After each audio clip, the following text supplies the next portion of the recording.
saja ya. Bismillahirrahmanirrahim.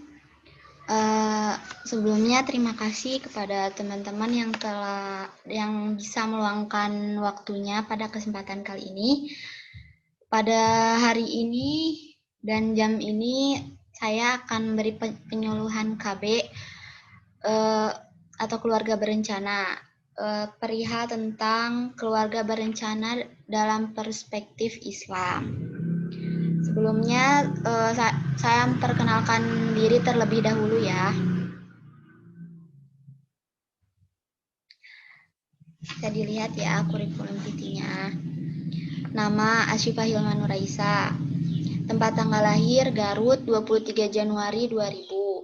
Alamat Kampung Cikendal RT 7 RW 1 Desa Wana Mekar Kecamatan Wanaraja Kabupaten Garut. Jurusan kuliah ya, karena saya masih mahasiswa. Jurusan saya bimbingan konseling Islam dan semester 5. Ada nomor kontaknya di sini ya. Bisa ada yang perlu 089 535 701 1873. Emailnya asyifahhlm23@gmail.com. Riwayat pendidikan SD di SDSN Wanaraja 1, MTS di MTS Persis 212 Kudang, SMA atau MA di MA Persis 212 Kudang, dan S1 yaitu di UIN Sunan Gunung Jati Bandung. Sampai sekarang ya masih. Pengalaman organisasi bisa dilihat Brigade Pendidikan Rijalul God Ummahatul God di MTS Persis Kudang, Ketua Ummahatul God di MTS Persis Kudang, Bendahara Subhanul Yaum Banatul Yaum di MTS Persis Kudang, Sekretaris RGUG di MA Persis Kudang, Bidgar Pendidikan Pimpinan Cabang Pemudi Persis Wanaraja, dan Diwan Ibanat Semlana Surulhan Garut. Cukup ya untuk perkenalan. Lanjut saja ya kepada materi. Sebelumnya, apa sih itu KB?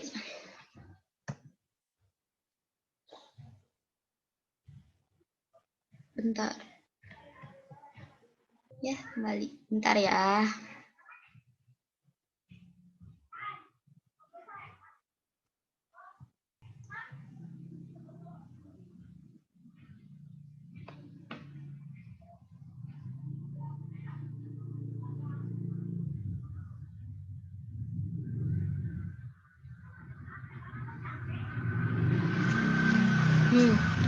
KB atau keluarga berencana adalah suatu usaha untuk mengukur jumlah dan jarak anak yang diinginkan.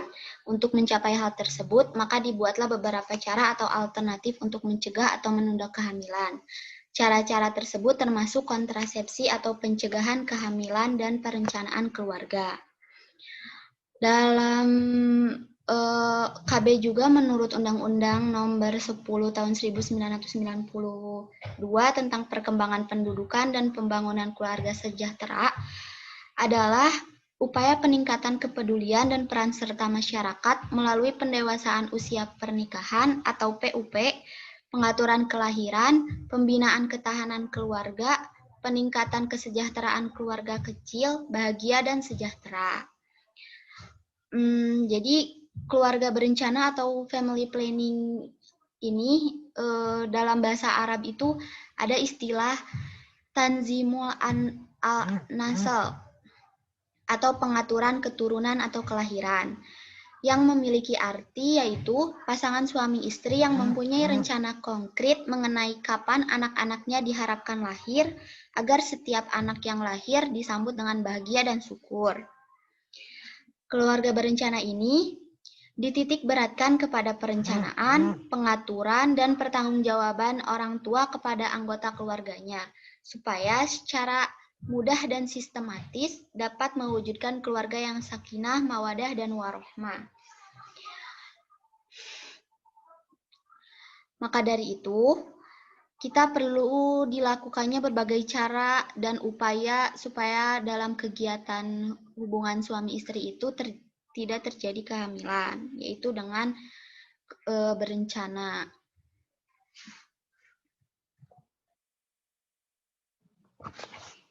Slide selanjutnya. KB ini ada dua pemahaman ya. Yang pertama, keluarga berencana dapat dipahami sebagai suatu program nasional yang dijalankan pemerintah untuk mengurangi populasi penduduk yang diistilahkan dengan tahdid an-nals atau pembatasan kelahiran yang tadi ya. Kemudian pengertian yang kedua, keluarga berencana dapat dipahami sebagai aktivitas individual untuk mencegah kehamilan atau man'ul al-haml. Dari sini beda ya, ada pembatasan kelahiran dan pencegahan kehamilan. Pembatasan kelahiran itu hampir kepada, jadi ada batas antara anak pertama sama anak kedua. Tapi kalau untuk pencegahan kehamilan, jadi seperti tidak menginginkan kehamilan itu ya. Selanjutnya,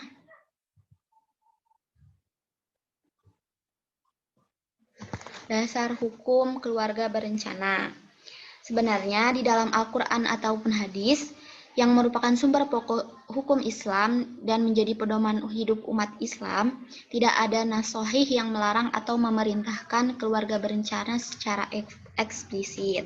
Karena itu, hukum berkeluarga berencana dikembalikan kepada kaidah hukum Islam, yaitu ini pada slide ini. Pada dasarnya, segala sesuatu itu boleh kecuali ada dalil yang menunjukkan keharamannya. Sebenarnya syariat Islam datang untuk membawa maslahat bagi manusia, menjaga hal-hal yang menimbulkan kerusakan, dan memilih yang kuat di antara dua maslahat, seperti mengambil yang lebih ringan bahayanya apabila terjadi kontradiksi.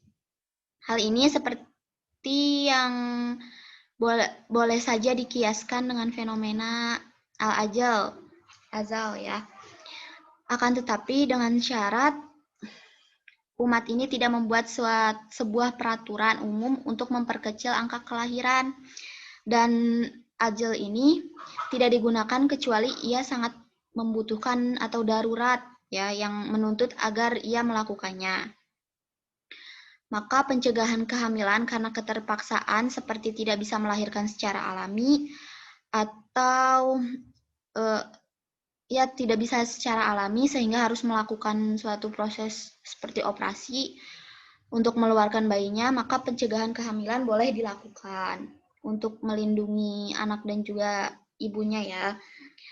Adapun perbuatan ajal yang sekarang dikenal dengan coitus interruptus, yaitu jimat terputus, yaitu melakukan ejakulasi di luar vagina, sehingga sperma tidak bertemu dengan indung telur istri. Dengan demikian tidak mungkin terjadi kehamilan karena indung telur tidak dapat dibuahi oleh sperma suami. Seperti itu ya. Jadi pada zaman ajal itu ada pada zaman Rasul.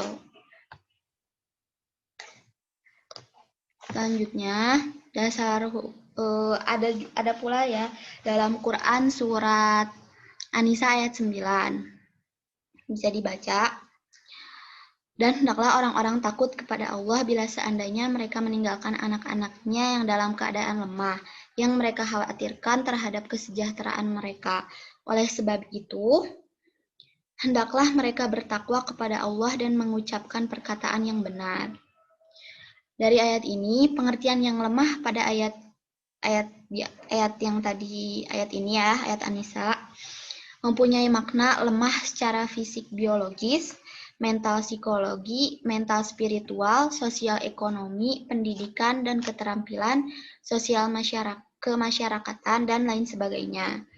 Dapat dipahami pula bahwa jika ibu yang sedang menyusui dan hamil, maka asupan makanan ibu akan terbagi kepada dirinya, bayi, dan yang sedang disusui, dan juga janin yang ada dalam kandungannya. Ini berarti anjuran agar ibu yang sedang menyusui tidak dalam keadaan hamil, karena hal tersebut akan mengganggu kesehatan ibu, anak, ataupun janin yang ada di dalam kandungannya. Jadi, anak-anak dalam keadaan lemah. Jadi, ya, ayat ini bisa menjadi anjuran ya. Selanjutnya, slide selanjutnya. Dasar hukum. Ada dalam Quran surat Al-Baqarah ayat 223 dan Quran surat Luqman ayat 14. Dapat dibaca ya. Dari sini, pengaturan kelahiran diisyaratkan juga dalam ayat ini ya. Bisa dibaca. Jadi anjuran tentang menyusui anak selama 2 tahun.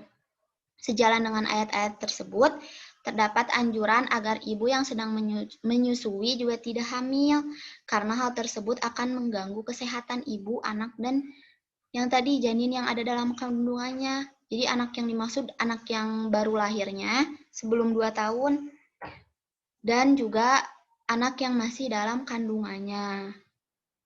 Yes, itu. Kemudian, alasan ber-KB dalam tinjauan syariat Islam. Ada banyak sebenarnya alasan yang mendorong dilakukannya keluarga berencana dalam Islam. Namun ada 3 hal yang utama. Yang pertama, kekhawatiran akan kehidupan dan kesehatan ibu jika hamil atau melahirkan. Maksudnya, apabila ibu ini hamil dan juga hamil atau melahirkan setelah melakukan pemeriksaan dokter ya. Ini sesuai dengan firman Allah dalam Quran surat Al-Baqarah ayat 195. Yang artinya, dan belanjakanlah harta bendamu di jalan Allah dan janganlah kamu menjatuhkan dirimu sendiri ke dalam kebinasaan, dan berbuat baiklah karena sesungguhnya Allah menyukai orang-orang yang berbuat baik. Jadi kekhawatiran akan kehidupan kesehatan dan kesehatan ibu jika hamil atau melahirkan itu, jadi jika kondisi si ibu memang tidak cukup kuat untuk ya hamil sambil juga ya punya ya anak yang baru lahir pula. Kemudian yang kedua, khawatir akan kesulitan materi yang terkadang menyebabkan munculnya kesulitan dalam beragama, lalu menerima saja sesuatu yang haram dan melakukan hal-hal yang dilarang demi anak-anaknya. Ini juga terdapat dalam Quran surat Al-Baqarah ayat 185, yaitu Allah menghendaki kemudahan bagimu dan tidak menghendaki kesukaran bagimu, dan hendaklah kamu mencukupkan bilangannya, dan hendaklah kamu mengagungkan Allah atas petunjuknya yang diberikan kepadamu, supaya kamu bersyukur. Ini sebenarnya, jadi emang rezeki itu kan diatur oleh Allah, namun karena mungkin keadaan diri seseorang itu berbeda-beda ya, karena khawatir juga akan terjadi bahaya atau pada urusan dunia yang akan mengakibatkan juga dalam kondisi ibadahnya itu jadi berkurang. Jadi seseorang bisa melakukan KB tersebut ya. Seperti itu. Kemudian yang ketiga, khawatir terhadap anak yang masih menyusui jika ada dalam kandungan baru atau kelahiran baru lagi. Ini dari tadi ya, keharusan untuk melakukan ajal yang biasa terkenal dengan cara ialah karena mengkhawatirkan kondisi perempuan yang sedang menyusui kalau hamil dan melahirkan anak baru. Nabi menamakan kehamilan sewaktu perempuan masih menyusui dengan istilah gilah atau ghail, karena penghamilan itu dapat merusak air susu dan melemahkan anak. Jadi ketika misalkan ibu tuh baru melahirkan, terus anaknya tuh belum sampai 2 tahun, masih proses menyusui lah, terus udah hamil lagi, itu ya disarankan emang dapat mengganggu kesehatan baik ibu, anak yang masih bayi, dan juga anak yang masih dalam kandungannya. kan anak yang masih menyusui akan merusak air susu ibu tersebut. Selanjutnya,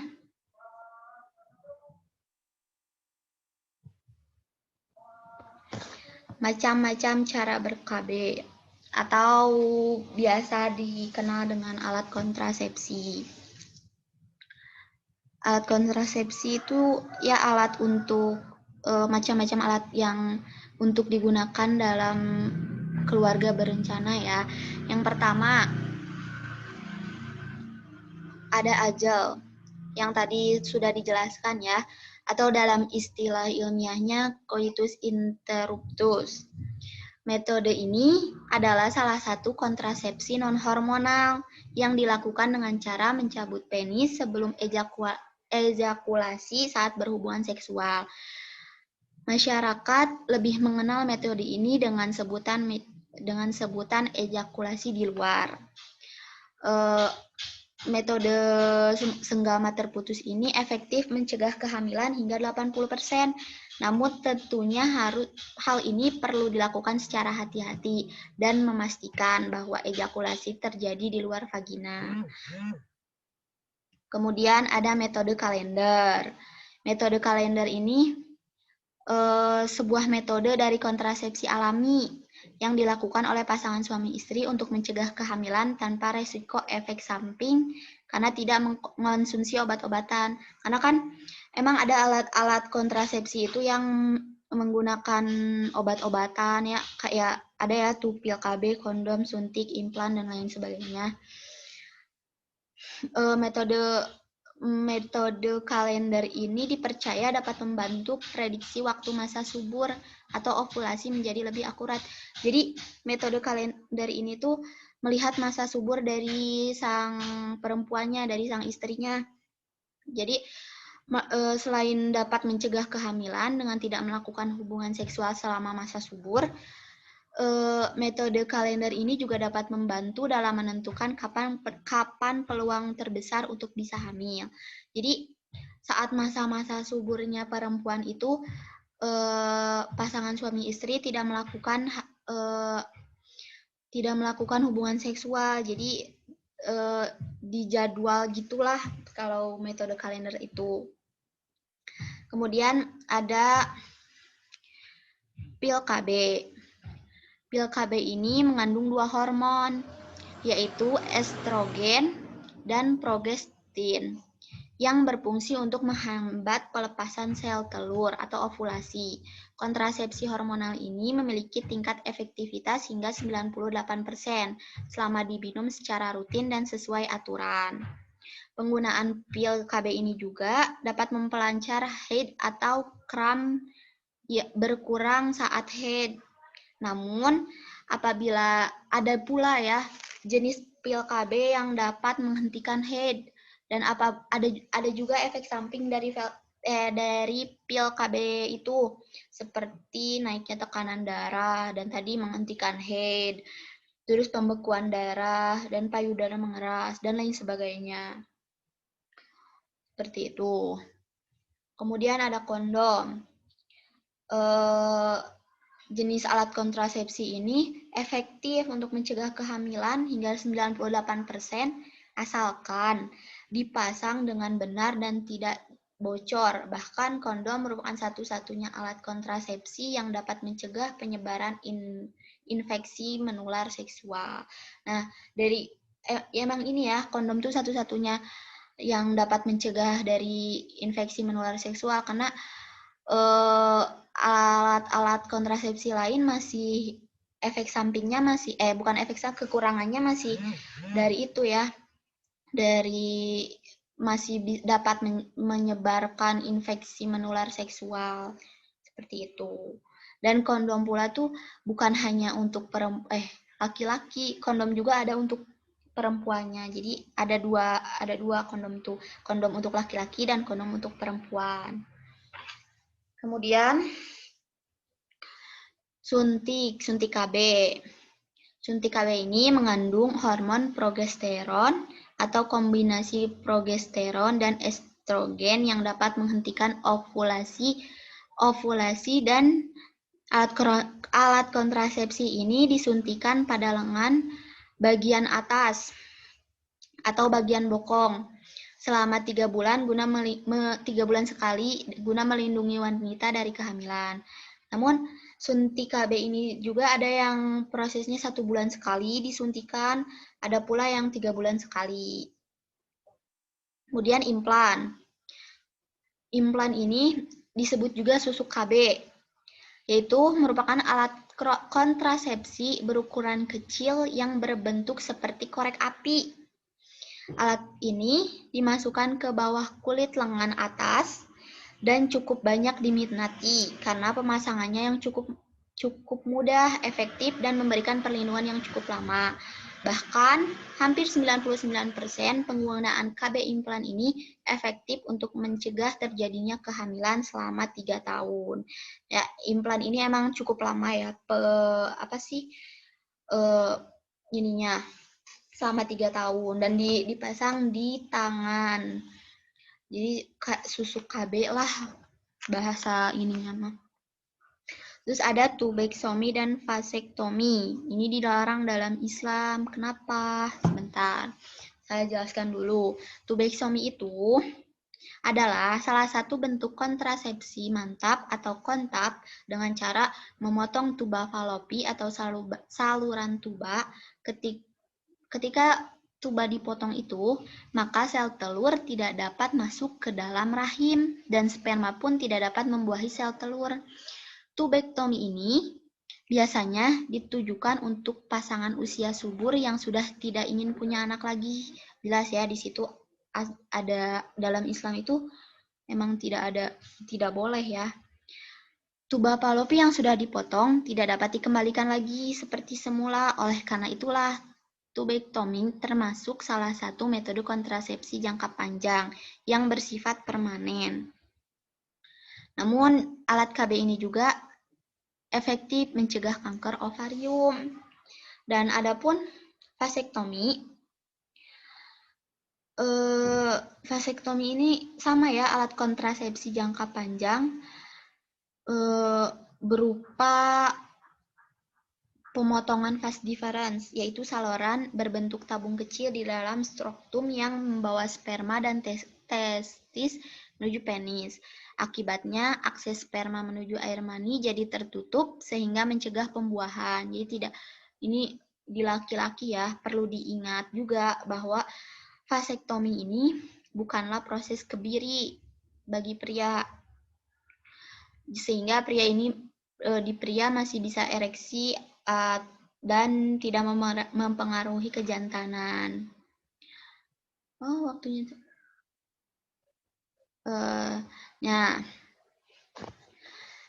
Alat kontrasepsi ini dilarang karena disebut sebagai pemandulan tetap dan terlarang dalam hukum Islam. Alat kontrasepsi ini halal jika tujuannya adalah mengatur jarak kelahiran dan proses kelahiran tanpa menutup peluang untuk melakukan regenerasi. Jadi tubektomi dan vasektomi ya yang emang tidak boleh gitu.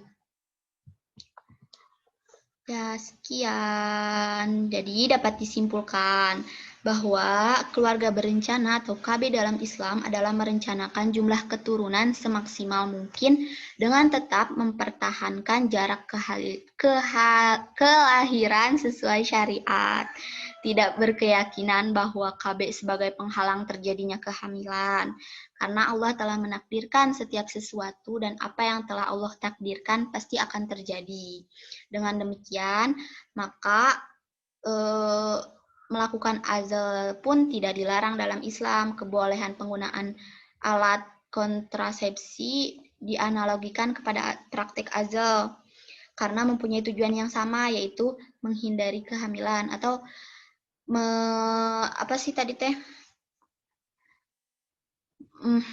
memberi jarak ya kehamilan. Ya baik, terima kasih. Mungkin cukup sekian yang dapat saya sampaikan. Mudah-mudahan bermanfaat. Mungkin ada yang ditanyakan dulu sebelum waktunya habis. Saya ingin bertanya mungkin. Gimana? Siapa sih? Elida. Oh, Boleh ya bertanya. Mangga. Bismillahirrahmanirrahim. Untuk KB suntik ya teh. Kan kebanyakan orang semua anu percaya gitu kan ya. Nah, apa dari efek samping dari KB suntik tersebut gitu? Apakah ada efek sampingnya bagi rahim tersendiri atau tidak gitu kan? Di luaran sana masih banyak orang-orang yang belum tahu. Itu terima kasih. Oh, sebenarnya setahu saya hampir setiap alat kontrasepsi itu mempunyai efek samping. Seperti yang tadi ya, ada apa sih kata saya teh? Yang pil KB itu ada efek sampingnya tekanan darah. Sedangkan ini apa? Alat suntik KB itu ada pula efek sampingnya.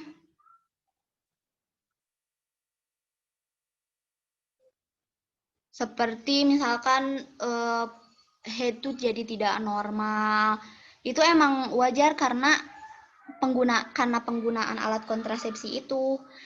Terus kadang juga kan lupa, jadi kadang apa sih? Oh, bukan.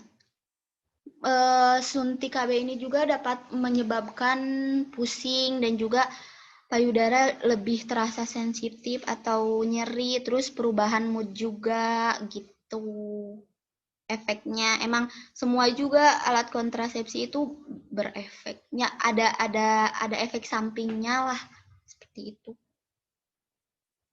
Dan ini juga tidak melindungi kita dari infeksi menular seksual ya.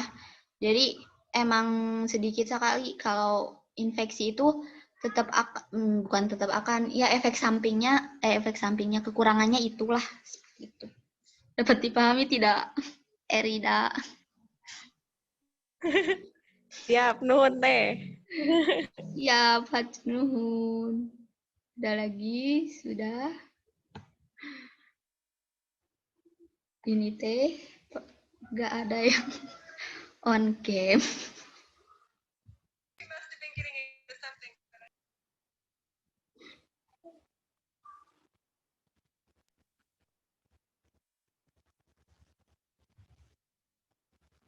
Tidak ada lagi. Kalau begitu, Sudah mengerti pengalaman itu. terima kasih. Kalau gitu, ini teh gak on hulu atuh. Meni pada off.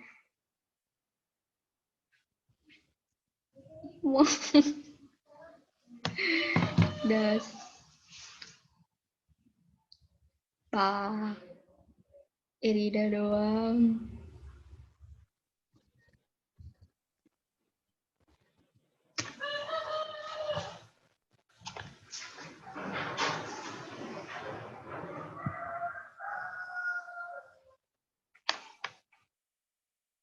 Bentar.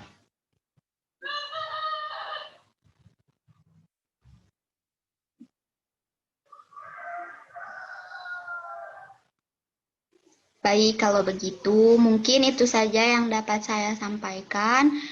Mudah-mudahan bermanfaat ya. Dan mohon maaf apabila banyak kesalahan.